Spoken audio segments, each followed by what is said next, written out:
Alors, cette vidéo va nous permettre de voir la différence entre Linux, Ubuntu et Windows dans l'installation d'un logiciel.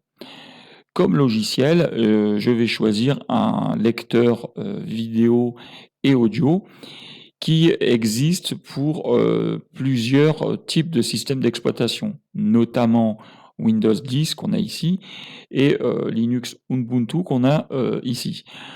Ce logiciel s'appelle VLC. Donc je vais sur Internet, là je vais passer à l'installation avec Windows, je clique sur mon navigateur, je vais sur Internet, je fais une recherche, le logiciel s'appelle VLC. Dans les résultats, je privilégie toujours le site officiel, ça me permet d'éviter les déconvenus avec des logiciels tiers, c'est-à-dire ce qu'on appelle vulgairement de la publicité qui viendrait s'incruster sur mon PC. Je clique sur le bouton télécharger VLC et vous allez voir avec Google Chrome, donc mon navigateur Google Chrome, vous allez voir ici en bas à gauche le logiciel se télécharger. Si jamais vous utilisez Microsoft Edge, ça se passera en bas. Vous aurez un bouton exécuter, enregistrer sous ou annuler, il me semble. Si vous utilisez Chrome, ça se passe exactement de cette manière. Si vous utilisez Firefox, alors la visibilité du téléchargement se passe ici en haut à droite. Vous verrez une flèche qui pointe vers le bas et c'est là que seront vos téléchargements. Toujours en revenant donc ici sur le navigateur Google Chrome, je vais cliquer sur le bouton et faire ouvrir. Et en fait, il va lancer l'installation de mon logiciel. Je clique donc sur ouvrir.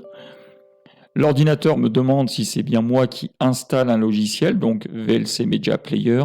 Effectivement, oui. Je clique donc sur oui. Je peux fermer mon navigateur, je n'en ai plus besoin.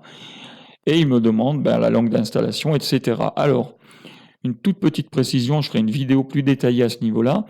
Lorsque vous installez un logiciel, soyez prudent. Prenez la peine de lire ce qui est indiqué.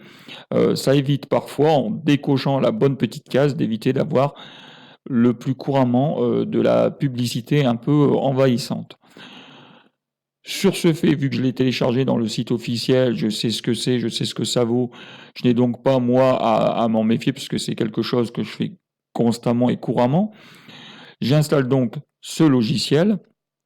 Voilà dans Windows comment ça se passe, c'est-à-dire on lance son logiciel, donc son navigateur. On va sur Internet, on recherche par un moteur de recherche le logiciel qu'on souhaite installer, on sélectionne le bon site, on télécharge le logiciel et ensuite on passe à son installation.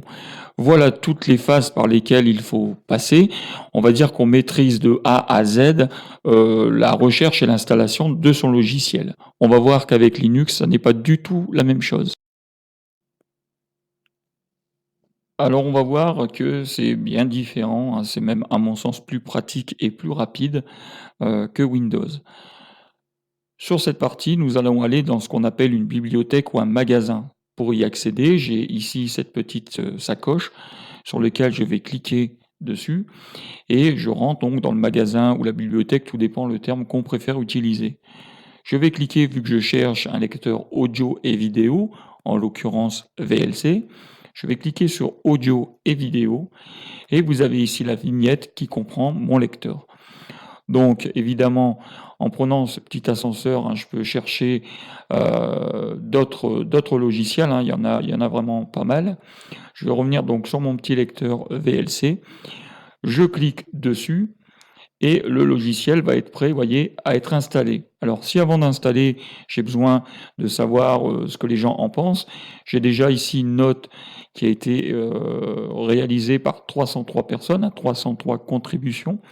Et si je souhaite en savoir un peu plus, il suffit tout simplement de descendre et on a ici les avis de personnes, ce qui nous permet de nous faire une idée.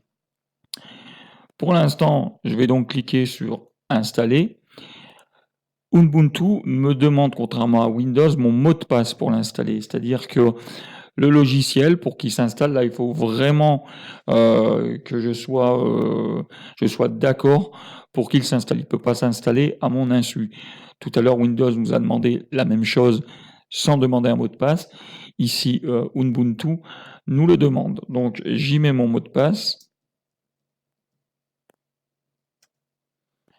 Et on voit que le logiciel s'installe. En fait, il est téléchargé et installé directement. On voit que déjà, on brûle pas mal de processus que nous n'avons pas à faire que si nous le faisions sur Windows 10. Une fois que le logiciel est installé, eh bien, je le retrouverai donc directement. Donc, si je clique sur lancer, il peut se lancer comme pas se lancer. Je veux dire que c'est le petit bug qui est. Donc, est-ce que c'est sur tous les logiciels? Ça m'étonnerait, mais du moins avec VLC, ça n'a pas l'air de fonctionner. Ensuite, eh bien, comme pour Windows, c'est-à-dire Windows, je viens ici et je vais chercher mes programmes. Donc, je vais déjà fermer celui-ci, reprendre. Et si je veux chercher mes programmes, eh bien, il faut que je vienne ici et je les trouve à cet endroit. Eh bien, pour Linux, je n'ai qu'à venir sur ce petit drapeau avec des petits points et je retrouve ici mon lecteur. Si je clique dessus, je vais retrouver exactement la même chose. On voit ici VLC pour Windows. On voit c'est exactement le même lecteur. Donc voilà les différences entre l'installation d'un logiciel avec Windows et avec Ubuntu. Alors maintenant, dans cette partie de vidéo, on va voir comment désinstaller du coup un logiciel. Donc je vais commencer par Windows et ensuite finir par Linux. Alors, on va déjà fermer les fenêtres dans les deux systèmes d'exploitation et je me dis tout simplement que je veux supprimer donc VLC. Pour ce faire, donc je vais prendre la façon peut-être pas la plus courte, mais celle qui est la plus simple finalement.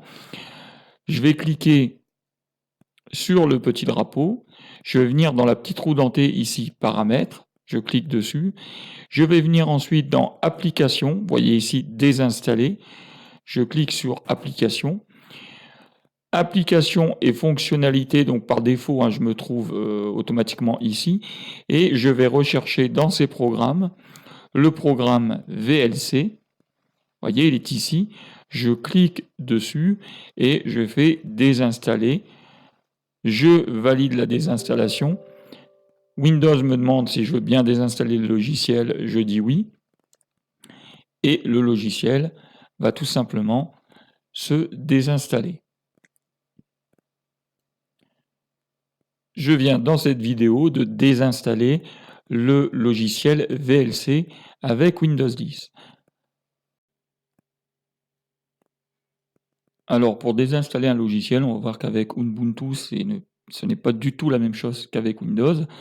Donc on doit revenir dans la bibliothèque ou le magasin. Pour ce faire, je vais cliquer sur le petit icône en forme de mallette pour arriver justement au magasin ou à la bibliothèque. Je souhaite désinstaller VLC qui est un lecteur audio et vidéo. Donc je clique ici et je vais avoir apparaître VLC dans les vignettes. Alors c'est vrai qu'on le voit deux fois, ne vous inquiétez pas, c'est exactement le même logiciel avec, on va dire, peut-être le nom qui diffère. Pour l'instant, je reste donc sur mon logiciel de départ avec le nom VLC. Je clique dessus et j'ai tout simplement ici le bouton supprimer. Alors lorsque je vais cliquer sur supprimer, il va me demander une confirmation. Je dis oui et il va me demander mon mot de passe de session. Alors à savoir que ça se passe sur la première désinstallation, c'est-à-dire que si je continue à installer ou désinstaller des programmes, le mot de passe ne m'est plus demandé puisqu'on vient de le faire ici. Mais c'est tout simplement une sécurité. Ça peut peut-être être un peu embêtant, mais ça évite l'installation de logiciels à notre insu. Donc on est ici dans la suppression du logiciel, donc la désinstallation. Et une fois qu'il aura terminé, eh bien le bouton installer réapparaît. Si maintenant je viens tout simplement dans mon menu de programme, eh bien VLC a disparu. Voilà comment on désinstalle un programme sur Ubuntu.